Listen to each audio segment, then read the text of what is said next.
नमस्कार दोस्तों। नेटफ्लिक्स पर 10 अप्रैल को एक ट्रू क्राइम डॉक्यूमेंट्री रिलीज की गई जिसका नाम है वाई जेनिफर डिड। तो देखिए, टाइटल को देखते ही समझ में तो आता है कि वाई जेनिफर डिड, जेनिफर ने क्यों किया, और स्टार्टिंग से ही जेनिफर का सीन दिखाया जाता है। तो यहाँ तो क्लियर हो गया था कि जेनिफर ने ही किया है, लेकिन केस क्या है, क्या हुआ था, ये चीजें मैं आपको डिटेल में अब बताने जा रहा हूं। तो देखिए, ये 2010 की घटना है कनाडा की। वहां पर वियतनाम से आई एक पैन फैमिली है जो 1990s के आसपास में कनाडा समहाउ पहुंच जाती है एक अच्छी जिंदगी के लिए। और उस फैमिली के अंदर माता पिता के साथ एक बेटा और एक बेटी होती है। ये पूरी की पूरी जो ट्रू स्टोरी है, क्राइम स्टोरी है, ये जो लड़की आपको पीछे दिख रही है उसी के ऊपर है, और इसका नाम है जेनिफर। और इसी जेनिफर ने अपनी मदर का मर्डर करवाया, और उसके फादर जो एक बहुत बड़े सबूत बने लास्ट में, वो भी दुर्घटना के टाइम पर कोमा में चले गए थे। तो देखिए, जो डॉक्यूमेंट्री स्टार्ट होती है वहां पर ये दिखाया जाता है कि पैन फैमिली में मदर का मर्डर हो चुका है।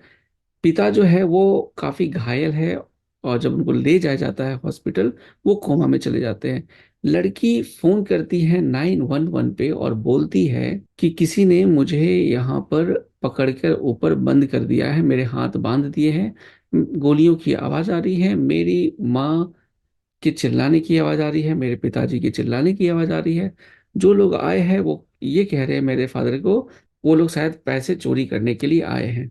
और उसके बाद जब वो देखती है तो उनकी माँ का मर्डर हो चुका है। तो पुलिस जब आती है और इन्वेस्टिगेशन शुरू होती है, तो लड़की कुछ इस तरीके से ही बिहेव करती है कि उसने कुछ नहीं किया, और वो बिल्कुल निर्दोष है, और उसे पता नहीं कि किसने किया, और बस उसने वो होलिया बता दिया कि कितने लड़के आए थे और उन्होंने क्या किया। लेकिन धीरे धीरे जब पुलिस इस केस की इन्वेस्टिगेशन करती है तो उनको पता चलता है कि डेनियल नाम का एक लड़का है जिसके बारे में जेन ने नहीं बताया। और फिर कुछ टाइम के बाद पता चलता है कि डैनियल जेन का बॉयफ्रेंड था, और ये दोनों रिलेशनशिप में थे, जो रिलेशनशिप ब्रेक हो चुका था। रिलेशनशिप ब्रेक होने के बाद भी ये लोग एक दूसरे से बातें किया करते थे। कुछ देर के बाद ये भी पता चलता है कि जेन जो है वैसे तो पढ़ने में एवरेज थी, लेकिन ओलंपिक्स में परफॉर्म करने का बहुत ही शौक था, और वो म्यूजिक में भी काफी अच्छी थी। लेकिन उसका जो नेचर था उसके मम्मी पापा को पसंद नहीं था, क्योंकि उसके मदर फादर चाहते थे कि ये एक अच्छी लड़की बने, एक अच्छा करियर वो चुने। लेकिन कहीं ना कहीं जेनिफर के जो नेचर था, वो जैसे उसका बॉयफ्रेंड था, ये सब चीजें उनके माता पिता को पसंद नहीं था, और यही बात उसके मन में ट्रिगर कर गई कि उसके पेरेंट्स उसको पसंद नहीं करते, और क्योंकि वो पसंद नहीं करते तो क्यों ना उनको रास्ते से हटा दिया जाए। डैनियल भी शायद लालच में कि उसकी फैमिली को अगर मैं मार दूंगा तो जितने पैसे जेन को मिलेंगे उसमें वो काफी हिस्सा ले लेगा। तो उन दोनों ने मिलकर प्लान बनाया, और एक होम बॉय नाम का एक लड़का, एक ग्रुप था, उनको उन लोगों ने इनवाइट किया और कॉन्ट्रैक्ट दिया कि जेन की फैमिली का मर्डर कर सके। और कुछ इस तरीके से इन्वेस्टिगेशन चल रही थी, और इसका जो मेन खुलासा था तब हुआ जब उसके फादर जो है, जेन के फादर, वो कोमा से बाहर आते हैं और वो बताते हैं कि जेन को किसी ने पकड़ा नहीं था और वो फ्रीली घूम रही थी अपने दोस्तों के साथ।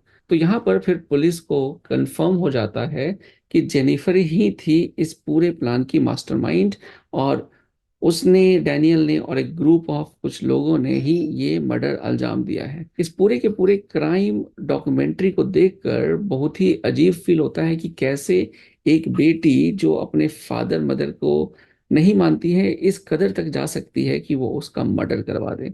ओवरऑल डॉक्यूमेंट्री अच्छी है, मैं बेस्ट नहीं कह पाऊंगा, क्योंकि यहाँ पर उस लड़की के बारे में डीपली, जिन के साइकोलॉजी के बारे में डीपली नहीं बताया गया है कि क्या क्या चीजें थी, वो क्या सोच रही थी, क्यों उसने इतना बड़ा स्टेप ले लिया। बट ओवरऑल दोस्तों, अच्छी खासी डॉक्यूमेंट्री है, पासेबल है, आप देख सकते हो, नेटफ्लिक्स पर अवेलेबल है। ओवरऑल 10 में से मैं इसको 6 रेटिंग देना चाहूंगा। तो चलिए दोस्तों, ये था छोटा सा रिव्यू इस डॉक्यूमेंट्री का जिसका नाम है वाई जेन डिड। तो चलिए, मिलता हूँ नेक्स्ट रिव्यू के साथ अगली वीडियो में। जय हिंद।